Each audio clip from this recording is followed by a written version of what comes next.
There's a pretty one, Ulysses.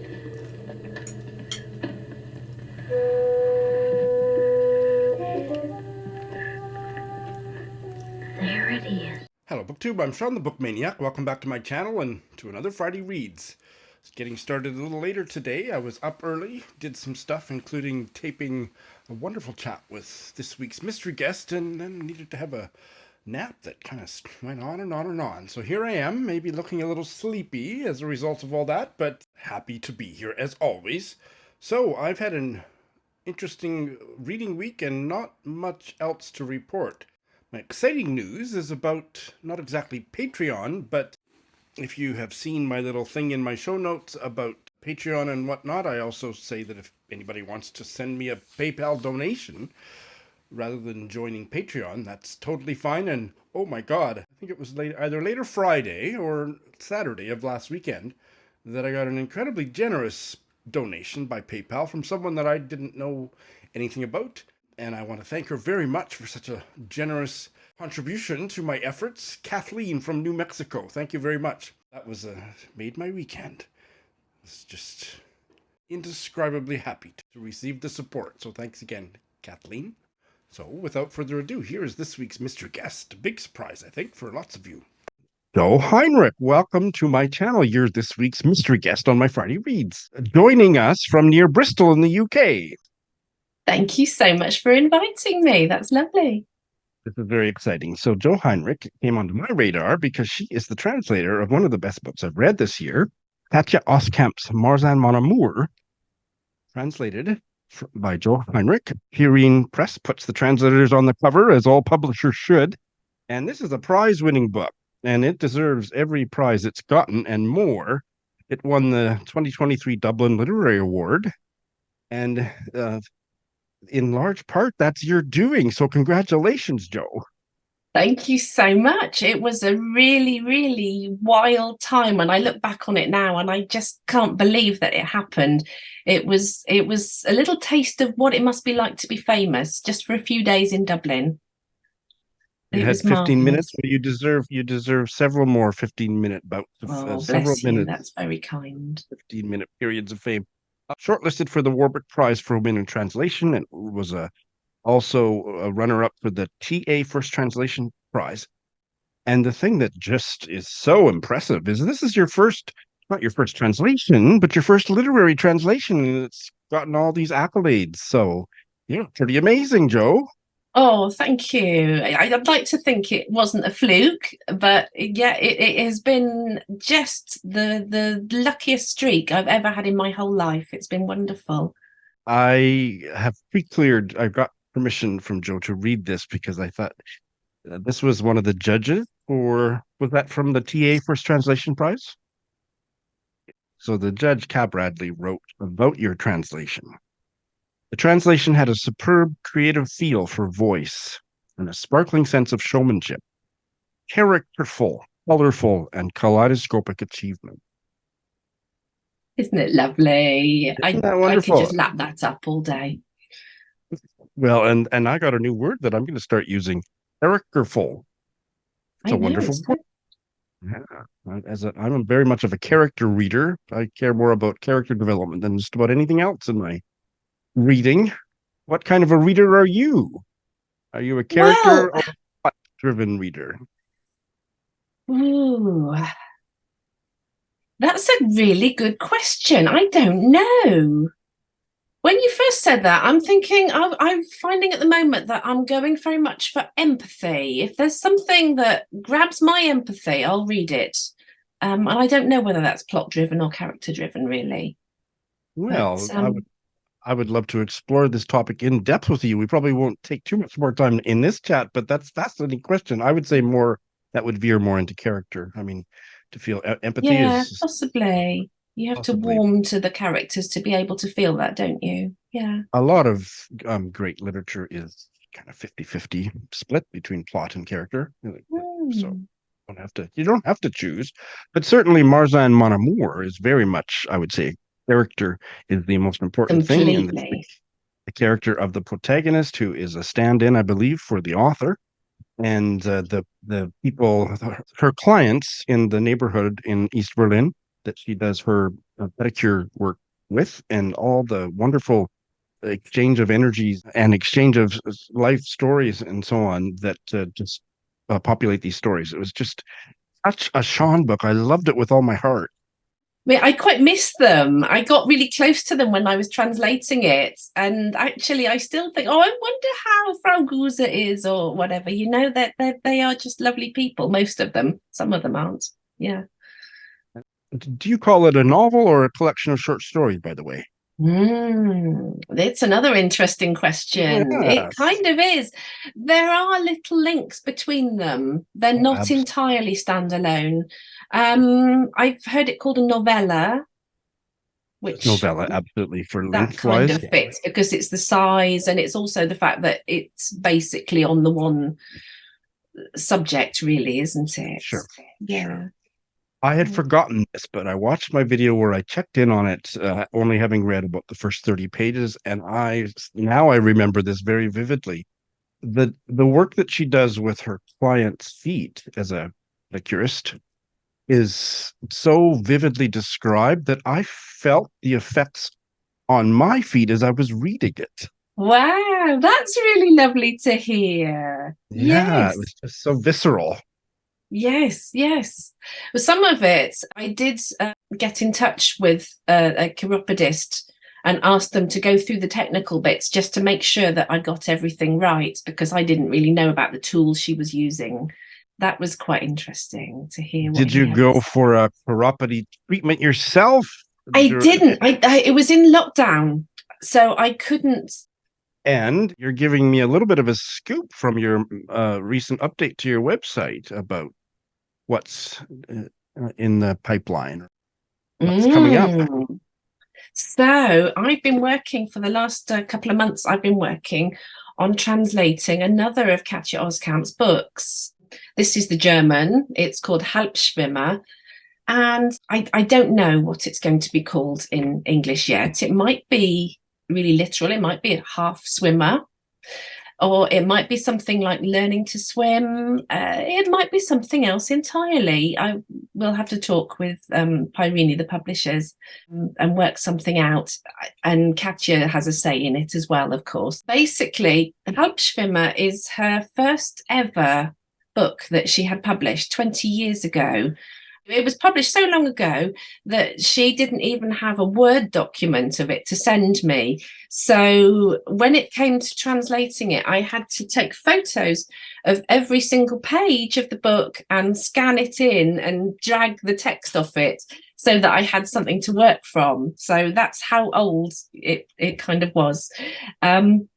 It's little episodes of, well, I want to say Katja's early life. It's, again, semi-autobiographical. She says she can't write about anything that hasn't actually happened to her. So it's episodes from her early life, right from early childhood up to about the age of 25 to 30. They are kind of little short stories, but they all link in with each other again.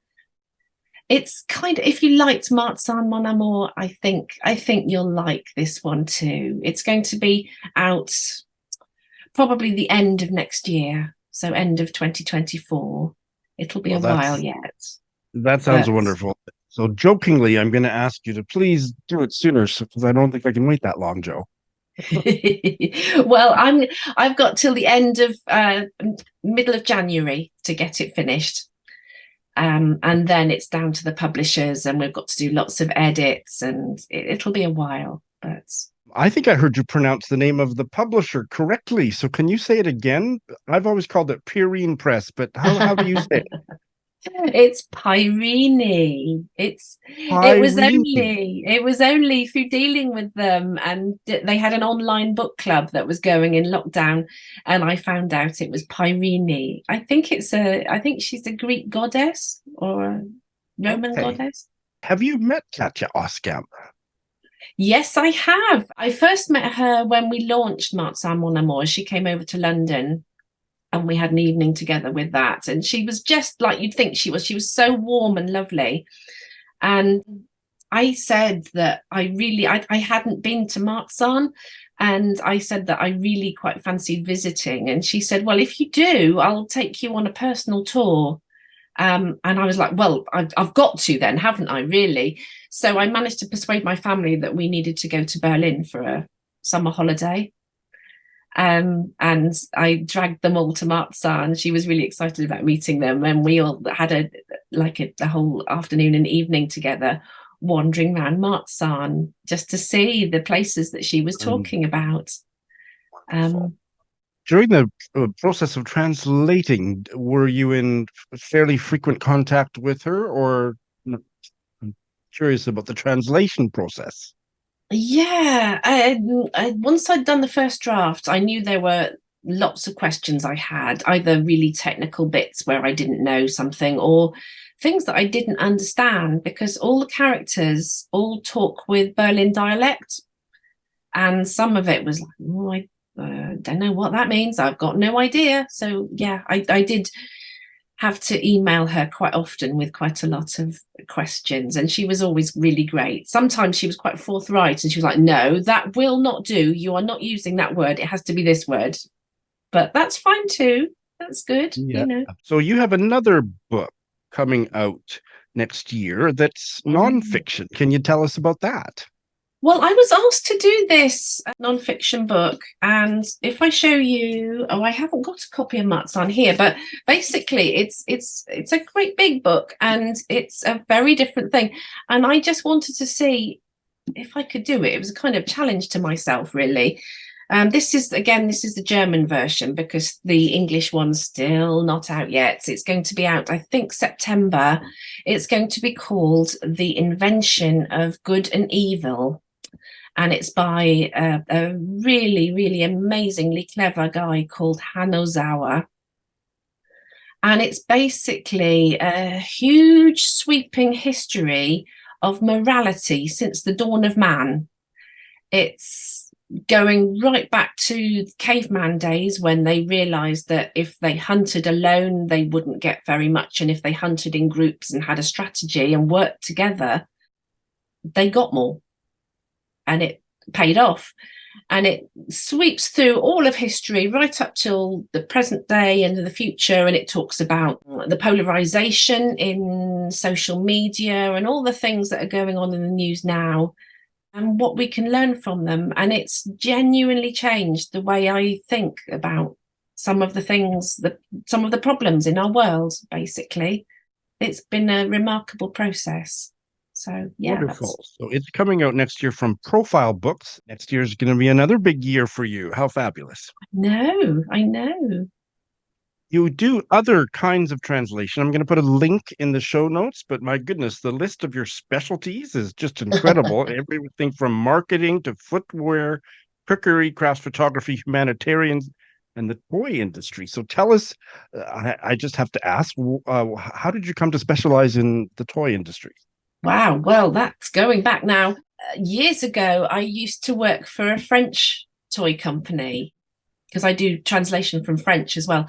I used to work for the UK office of a French toy company, and we used to do a lot of kind of assembly instruction, translation, and the blurb that goes on the back of the boxes, things like that. So that was years ago. That was before I had children that I worked there, and my eldest son is now 18. So that tells you how long ago it is. So have you been reading anything interesting lately, Jo? I certainly have. Yeah. I do quite a lot of reading. As a literary translator, I find that I read a lot of German or French books to find out what's out there that I need to talk to publishers about, or they ask me to read them to let them know what it's about, basically, whether it's worth reading or not. And I like to read other translated books to see what other people have done and how they've worked out translation problems. And then, of course, I want to read other things that are just written in English to find out what's out there in the market. So if I tell you that just last night I finished, oh my goodness, have you read Prophet Song by Paul Lynch, the Booker Prize winner? No, I haven't. I think everybody needs to. I'm blown away. I read, again, it's thinking about empathy. I read somewhere somebody said that if everybody read a copy of that book, there would be so much more empathy in the world. It's quite grim. It's a dystopian novel set in Ireland that's, you must have heard about it because everyone's been talking about it, but basically authoritarian state, a family in Dublin that gets torn apart by the things going on by the state, and various things go on. It turns into civil war. The family's torn apart. The mother has to cope with all kinds of hardships and things. And it is, if I tell you that I was kept awake some nights worrying about what would happen next, it was really amazing and beautifully written too. I love hearing your perspective on it, because I have kind of poo-pooed it just because it's dystopian. And that's, yes, me too. I always say I've read Margaret Atwood's The Handmaid's Tale. I've read 1984 several times. I've read Brave New World. I don't need to read any more dystopian fiction. But the way you've just described it makes me think, well, if I think about the empathy that's at the heart of it, I think I do need to give it a try. I think you might need to. I can genuinely see, sometimes there's the Booker Prize winners and you think, oh, it's obviously won because it's a bit too kind of highbrow. But this one, it's accessible, but it just speaks to you. It's got so much to say about what's going on in Gaza, what's going on in Ukraine, what's going on in so many places at the moment, you know. It was very moving to see his reaction in the audience when his name was called, and I think he was sitting between his parents and they were so affectionate with him. That was really beautiful to watch. Yeah, it really was, wasn't it? You can see just how human he is, and it's a really good read, and it's beautifully written. He's done some really interesting things with the language. That quite often he's taken nouns and turned them into verbs. There's some really interesting things that have happened there that I quite like to use in my translations. I don't know if they'd let me get away with it, but you know, it's worth a try, isn't it? It's really interesting to hear about reading from the perspective of being a translator. This is fascinating. What else have you been reading? Well, I've been reading quite a lot recently. I keep going down little wormholes, and I love anything to do with East Germany, as you can tell from Marzahn amour. You can tell from those characters that when that wall came down, everything changed, just everything.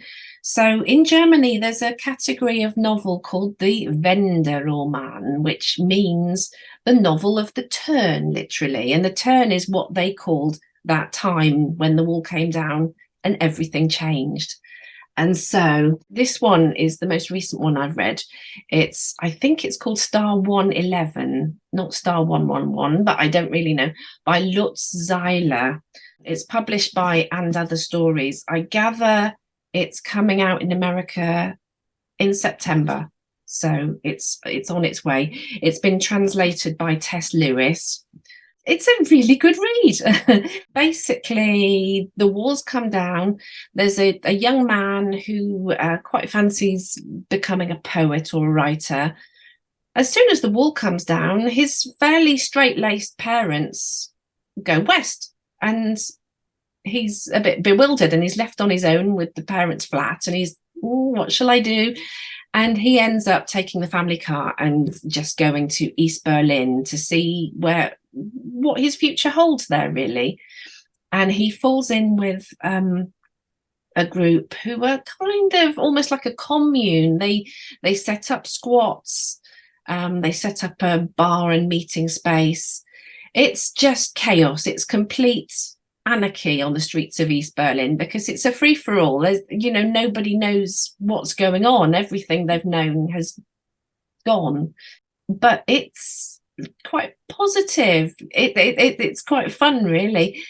There's even a levitating goat. What more could you need in a novel, really? It's crazy. And then his parents, he finds out eventually, they've been hatching a plan for years and years and years. I don't want to give any spoilers, but there's a really, really nice twist in what's happened to the parents as well. And it's just a lovely, really great book. The other one I was going to mention that Star 111 really reminded me of was this, which is While We Were Dreaming by Clemens Meyer. Have you heard of that one? Very vaguely. It was shortlisted for the Booker International. It's translated by my complete heroine, Katy Derbyshire. I read everything that she translates because she's amazing. Again, it's another one of these novels set at that time, and it's got quite a different vibe. It's quite dark. It's set in Leipzig, group of young men. And again, what they knew has gone, and the prospects, there are just no prospects for them. And there's fighting, there's drinking, there's shoplifting, there are spells in prison. I've heard it described, it might even have been Katy Derbyshire who described it as a combination of Train Spotting and Fight Club. And that so fits, it really, really is. So it's really bleak, but at the same time, there's this wonderful, youthful effervescence about it that they're just going for it because they can, and why not? And it's wonderful. You're expanding my TBR. This is wonderful. I want to quickly ask you, have you read The Peacock by Isabel Bogdan, if I'm pronouncing her name correctly? You know, that's the only one of V&Q books that I haven't. It's so good. I really want you to read it. I must. And okay, if we're talking V&Q books, have you read the Anatolian trilogy? The oh my goodness, what's it called? The Blacksmith's Daughter is the first one. No, I have been collecting other books from that publisher, but tell me a little bit about this trilogy. Oh, The Blacksmith's Daughter in Germany in the 1970s. They basically needed a lot of extra help with the work that needed to be done, and they got in a lot of, they called them guest workers from Turkey. And so this starts off in Turkey with this amazing family. There's so much love in the family. It's a very warm-hearted story, and the daughter ends up marrying a man who decides he's going to make his fortune in Germany. And she has to move over to Germany with him, and she can't speak German, and she doesn't know where anything is, and she has to find a job, and she's making her life in Germany back in the 1970s. And it's a wonderful book on its own, The Blacksmith's Daughter by, I don't know how to pronounce his name properly, Selim Ozdogan. Okay, I see that here. And it's translated again by Katy Derbyshire and Aisha Turkoglu. I'm really sorry, I don't know how to pronounce her name either properly. But yeah, that's really nice. And then it goes on. There are two more books that lead almost up to the present day. And I remember seeing Katy, and she was grieving the end of the third one. And I felt like that once I got to the end of them. Wonderful. Those were not on my radar, but they sure are now. So this is, Good. and they sound like very empathetic works of literature, right up your alley. Yeah, that's it. Joe, I could talk to you all day, but I suppose that we should close for now. But I hope you'll come someday. I'd love to. That would be great. Thank you. It's been really lovely talking to you. It was a delight to talk to Joe for the very first time today, and gonna have her back. Got some other ideas for some collaborations in the future. And here's the week in review. And she said to tell you your book's #1 on the national bestseller list.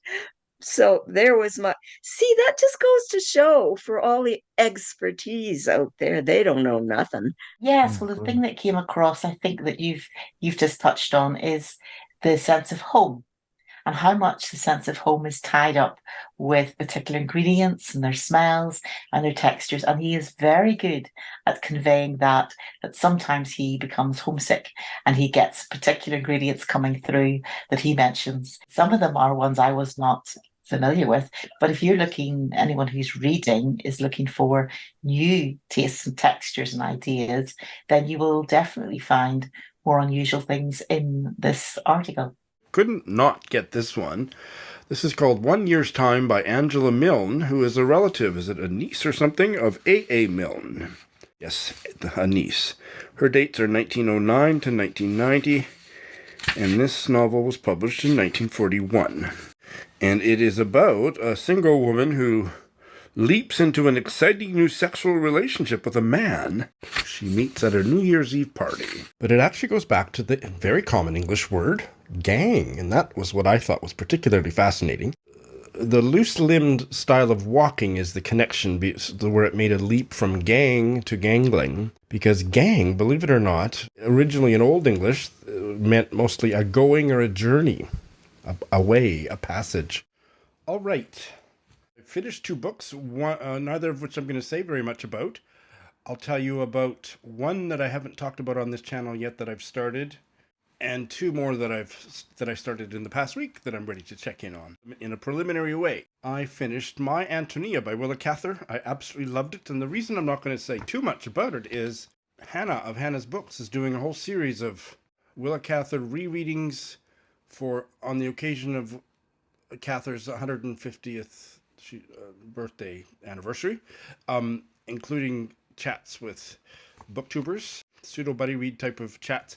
And our chat on My Ántonia will go up on both of our channels, maybe Sunday, but certainly in the next few days. So stay tuned for that.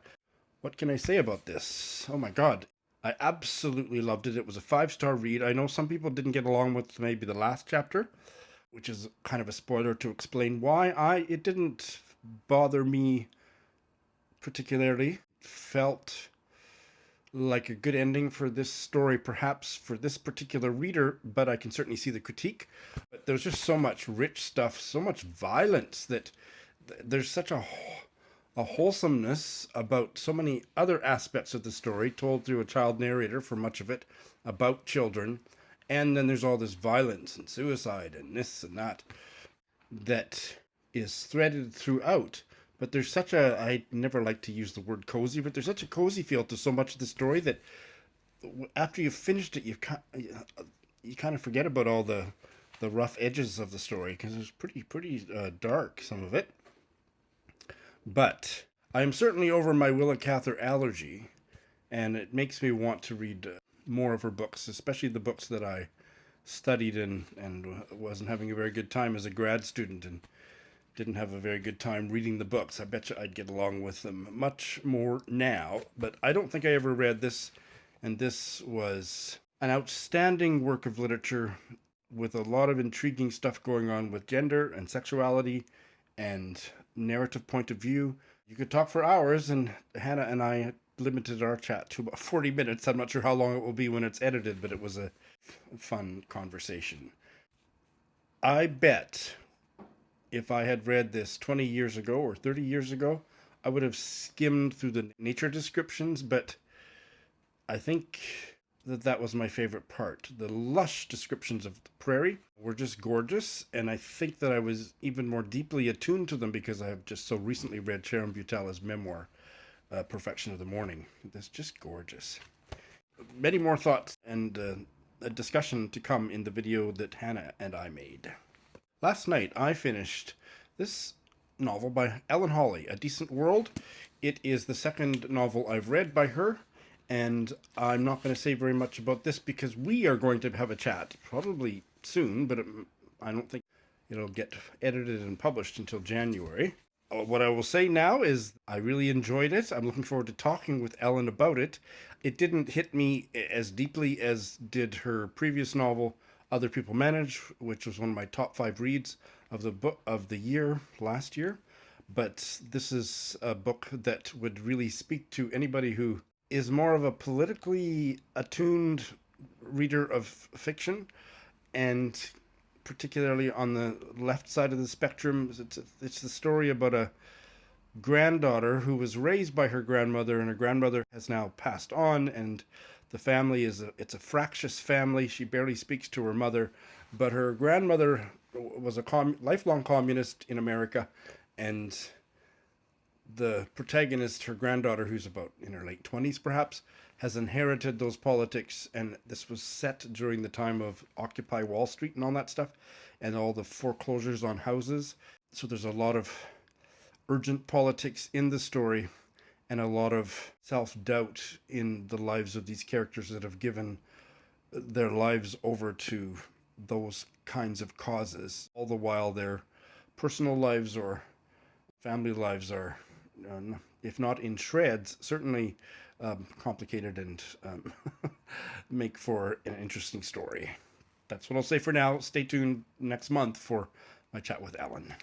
So those are what I finished.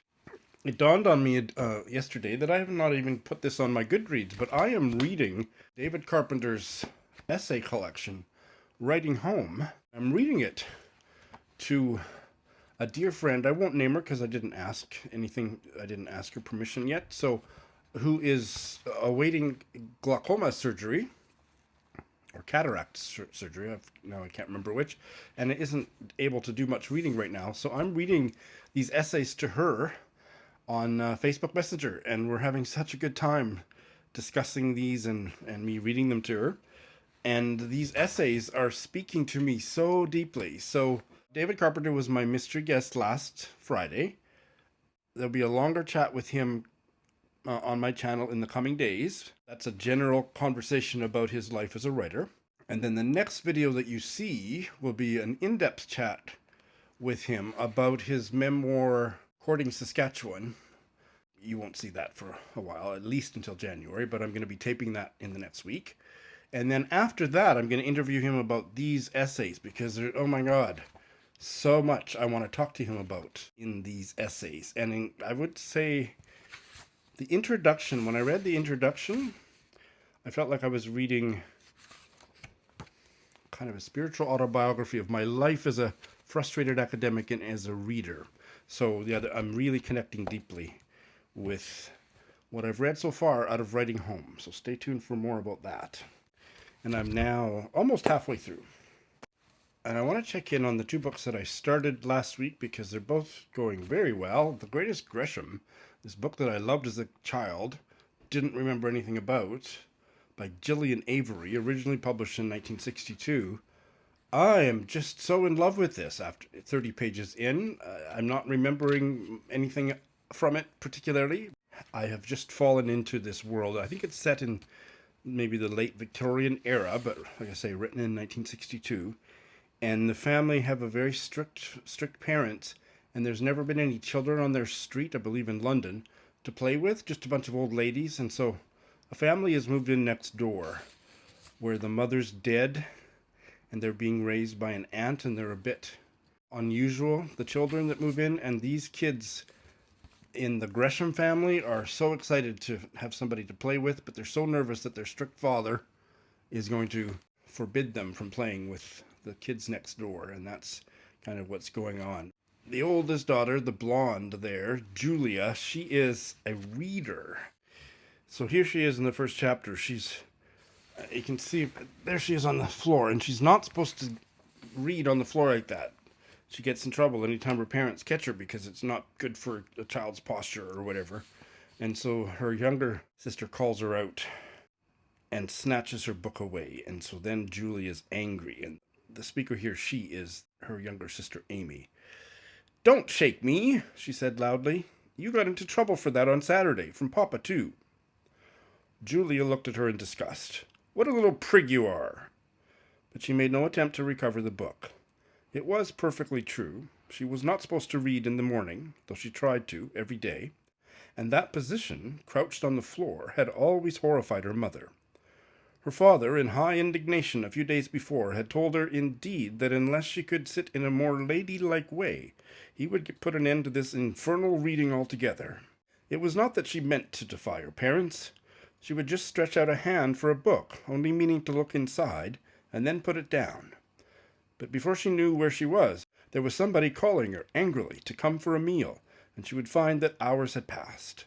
Reading in the Gresham household was a difficult matter. There were always so many other things that were supposed to be done, and books were regarded as a last resort for an invalid, for Sundays, or for a very wet day. Well, I didn't grow up with strict parents, but there's still something that I relate to about that passage. It just filled me with joy. I'm really having a good time with this. This Western Canadian novel, from way back when, published in the 1920s, I think, Cattle by Winnifred Eaton, is also starting out really good. 1923, 100 years ago. And it's been brought back into print by Invisible Publishing. And so I'm reading this for, I forgot to actually say, this is for Remember December. And this one is for In December, reading indie press books. I am 4 chapters into this, and it is set in southern Alberta, in ranch country, and there is a villainous rancher who steals everybody's cows, despite being the richest and most successful rancher in the neighborhood.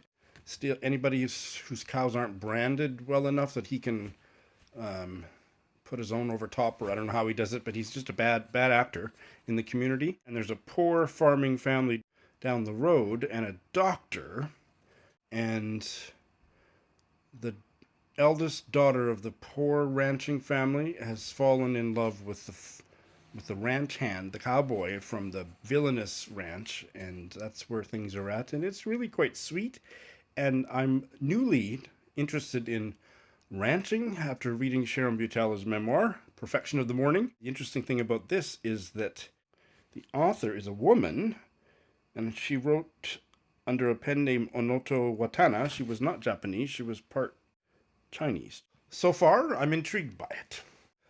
Finished 2, I'm going to start 1. I want to get in a few more for in December before the end of the year. So here is one that I have been holding up and promising to start in readathon after readathon, and this is the year, this is the month, this is the readathon where I'm going to do it or I'm going to get rid of it. And it is a novel that Mark Nash put on my radar called Siphonophore by Jaimie Batchan. And this intrigues me, but I'm not sure it's going to be for me ultimately. It is a little bit of a speculative thing or something. What is it? It's metafictional. The protagonist is marooned in the Gulf of Darien, and I think that's in South America, because it was true that in the 17th century, when it was an independent country, Scotland made an attempt to colonize a region down there. And so this character, this Scottish guy, he's mixed up in all that or whatever, and he's marooned somewhere. He wants to get back home to Scotland. And he's a character in a novel. And the author is dying. So there's only so much time before the author is going to be no longer with us, and then what's going to happen to the character. So that actually does sound pretty interesting. I don't remember very much about what Mark said all those years ago, but I bought it based on whatever it was he said, and I'm finally going to give it a try. It certainly sounds intriguing. And that's what I've got this week. Thanks for watching.